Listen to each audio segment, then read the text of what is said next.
Password ఏం పెట్టాను గుర్తు రావడం లేదే. బావని అడగాల వద్దా? ఏంది ఓపెన్ అవ్వడం లేదే. పాస్వర్డు సరే ఒకసారి బావని అడుగుదాం. బావా పాస్వర్డ్ గుర్తు రావడం లేదు. నా ల్యాప్టాప్లో నా పాస్వర్డ్ ఎలా సెట్ చేయాలో చెప్తురా బాబా వచ్చి.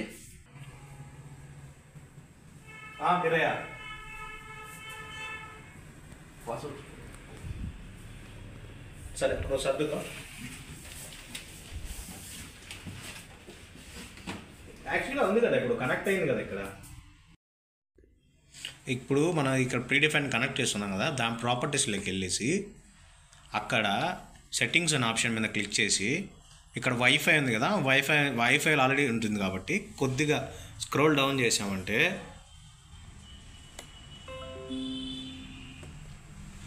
ఇక్కడ ఇక్కడ ఈ కాలంలో నెట్వర్క్ అండ్ షేరింగ్ సెంటర్ ఉంది కదా, దానిపైన ఒకసారి క్లిక్ చేయాలన్నమాట. అట్లా క్లిక్ చేసినప్పుడు ఇక్కడ వచ్చేసి మనకు యాక్సెస్ టైప్ ఉంది కదా, కనెక్షన్స్ అని. ఇక్కడ మనం ఏ వైఫైకి అయితే కనెక్ట్ అయి ఉంటామో ఆ వైఫై నేమ్ ఇక్కడ డిస్ప్లే అవుతుంది. ఆ డిస్ప్లే అయిన నేమ్ పైన ఒకసారి మనం క్లిక్ చేసామంటే ఇక్కడ వైర్లెస్ ప్రాపర్టీస్ ఉంది కదా, ఈ వైర్లెస్ ప్రాపర్టీస్ పైన మనం క్లిక్ చేయాలి. తర్వాత ఇక్కడ సెక్యూరిటీ ట్యాబ్ పైన క్లిక్ చేసి ఇక్కడ చూసామంటే నెట్వర్క్ సెక్యూరిటీ కీ అనేది ఉంటుంది.